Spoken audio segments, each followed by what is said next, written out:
Hello to all our wonderful listeners. Welcome back to English Spark US, where we make mastering English feel less like work and more like a hobby. I'm Emily, and I am so happy to be behind the microphone today. And hello from me, Paul. It really is fantastic to be here. How are things with you, Emily? I've got my large cup of coffee, my headphones are on, and I am feeling fully charged. I'm doing great, Paul. I'm actually buzzing with energy because the topic we chose for today is a game changer. It's not about grammar rules or vocabulary lists. Oh, no grammar? That is a surprise. So what is this mystery topic? Today, we are going deep into the brain. We are talking about how we think. Wait, how we think? You mean the secret to learning is actually inside our own heads? Exactly, Paul. There is a specific word for this concept. It is called mindset. Have you heard this word before? Mindset. It sounds a bit serious, doesn't it? Like something a professor would say. It sounds big, but the meaning is actually simple. Your mindset is just the collection of attitudes, feelings, and ideas you have about a specific thing. I see. So if I think English is difficult, that is a mindset. Yes, or if you think English is a fun puzzle, that is also a mindset. It is the lens through which you see the world. Okay, I understand. So today is about building the right thinking patterns for success. Precisely, because if you change your thinking, you can change your results.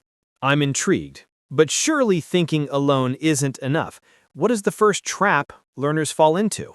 The first trap is what we call the stuck mindset. In psychology, they often call this a fixed mindset. Stuck. I think I know that feeling. It's like when your car is in the mud and the wheels just spin, but you don't go anywhere.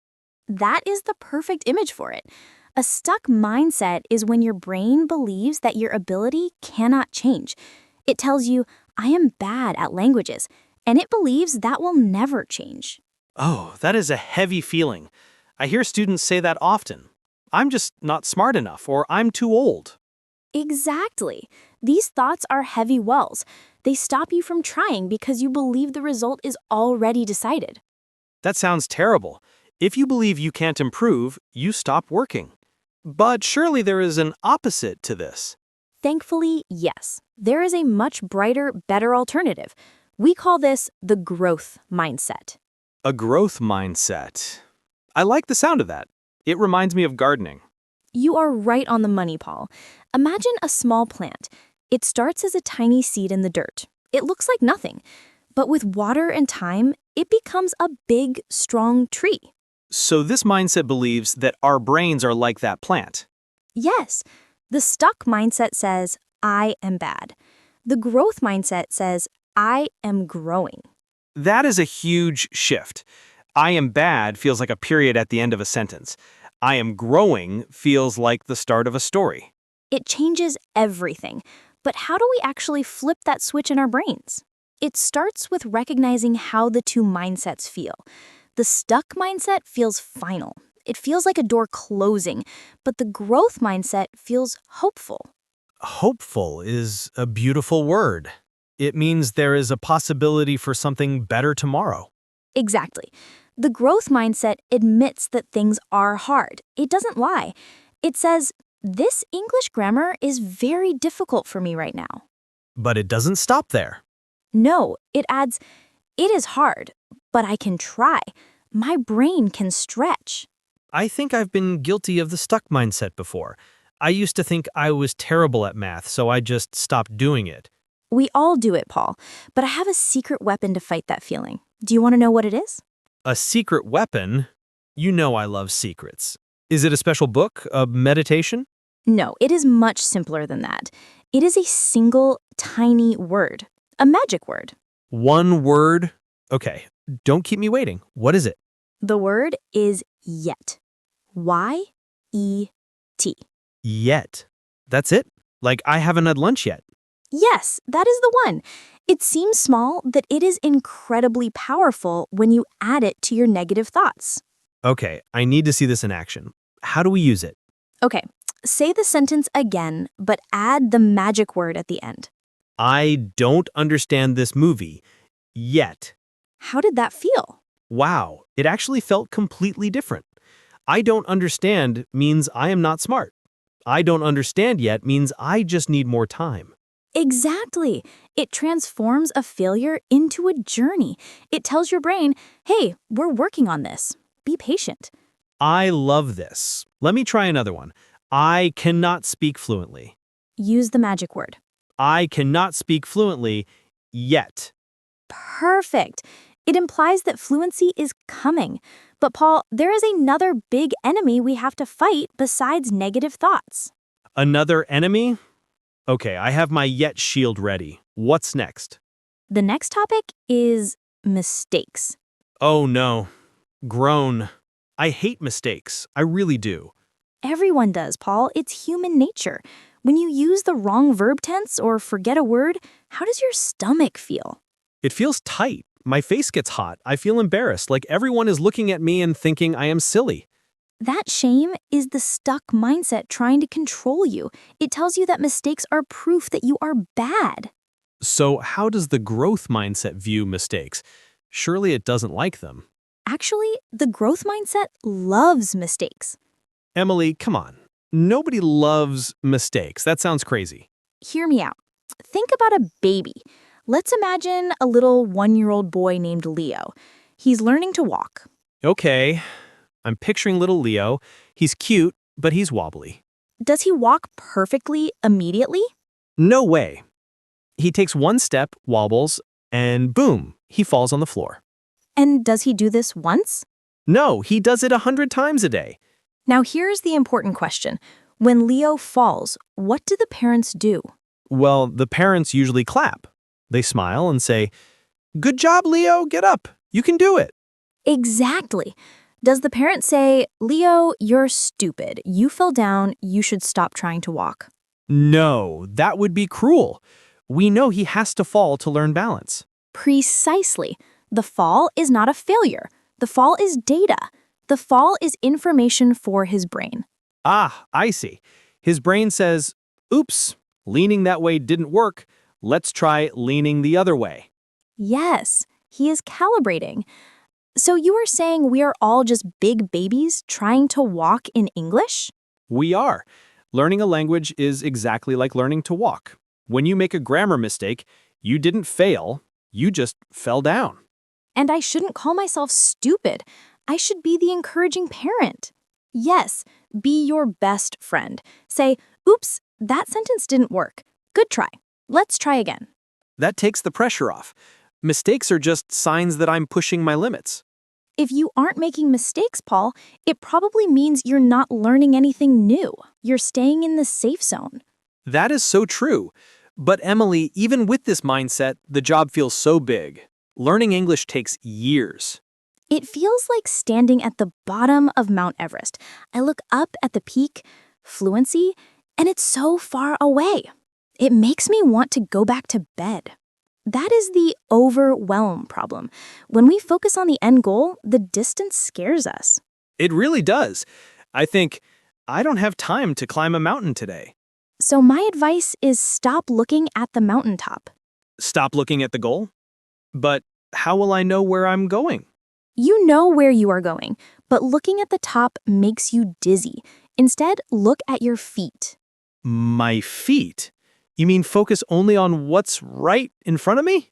Yes, don't say, I need to master English. Say, I need to learn one phrase today. Just one phrase? That seems too small. It is never too small. If you say, I must study for 3 hours, you will feel tired and probably do nothing. That is true. If the task is too big, I procrastinate. I watch TV instead. But if I say, Paul, can you listen to one 3-minute song in English? I can do that.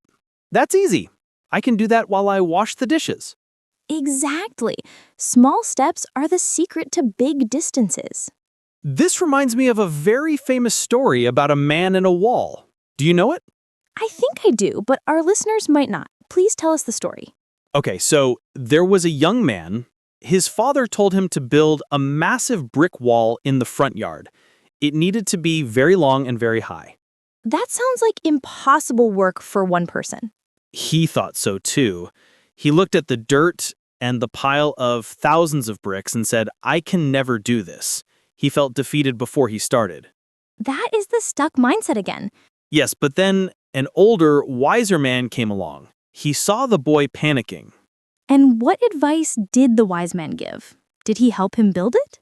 The wise man said, forget the wall. Don't try to build a wall. That sounds counterintuitive. He wanted a wall. He said, your only job today is to lay this one single brick. But lay it as perfectly as a brick can be laid. Ah, focus on the micro task. Yes. The boy laid one brick. It was easy. He made it straight and perfect. The next day, he did it again. One brick at a time. Exactly. And do you know what happened after a year? I can guess. He looked up and realized something amazing. Yes, one day he placed a brick, stood back, and realized he had built the most magnificent wall in the city. That is such a powerful story. He didn't build a wall, he just laid bricks. That's it. So, for our listeners, your vocabulary words are your bricks. Your listening practice is a brick. Your grammar exercises are bricks. If you just lay one brick every single day, eventually you will turn around and see that you are fluent. It takes the stress away. You don't have to be perfect today. You just have to show up. This has been such a motivating conversation, Emily. I feel like I can tackle anything now. I am so glad, Paul.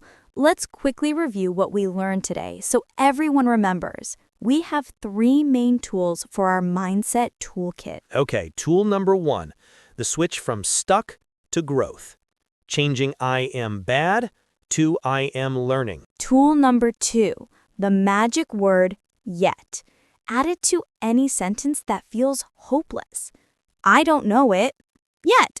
And tool number 3, mistakes are data. Like baby Leo walking, falling is just part of the process. Don't be ashamed. And don't forget the bonus tool from your story. Oh yes, the wall. Don't look at the mountaintop. Just lay one brick today. Keep the steps small and manageable. If you do these things, you aren't just learning English. You are building a resilient brain that can learn anything. It really is about the journey, isn't it? It is. We rush so much to be finished, but learning a language is a lifestyle, not a race. I love that. Well, Emily, looking at the clock, I think our time is running short. Time flies when you are building a growth mindset. But before we go, we have a small favor to ask our friends listening. Yes, if you enjoyed this conversation and feel a little more motivated, please hit that subscribe button for English Spark US. It helps us so much. And click the like button on this video. It tells YouTube to show this video to other English learners who might feel stuck. Also, share this with a friend. If you have a study partner who is feeling sad about their English, maybe this will cheer them up. We also want to hear from you in the comments section.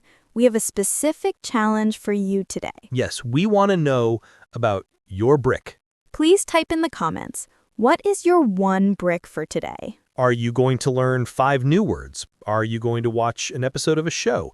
Are you going to write a paragraph? Tell us your small step. We read every comment and we love seeing your progress. Even writing the comment is a brick. It's English practice. True. Thank you so much for hanging out with us today. Remember, you aren't fluent yet, but you are getting there. Keep laying those bricks. See you next time, everyone. Bye for now.